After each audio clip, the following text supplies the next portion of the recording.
Hey, what is up everybody? Welcome to my channel. And in this video, I'm going to be teaching you guys how you guys can create a Binance account. It's pretty simple to create a Binance account. If you guys also want to sign up into Binance, then you guys can use my referral link down in the description to sign up for Binance, and you guys can get up to $10 bonus if you use my link. So if you guys want a free $10, then you can use the link. So let's move on with the video. So you want to go to your browser, you now want to type Binance.com. Type Binance.com and press enter. After you type Binance.com, it's going to take you over here. Once you're over here, you want to click on where it says register now over here, and you can click on this register, whichever you want. You can click on it.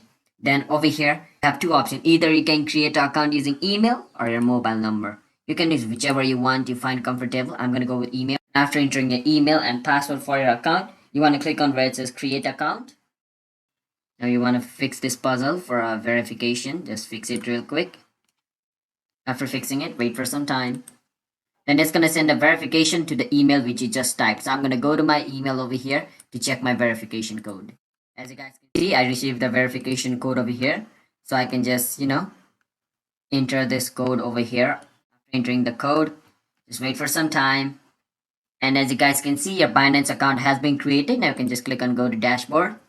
And boom, you're in your Binance account. So that's basically how you guys can create a Binance account.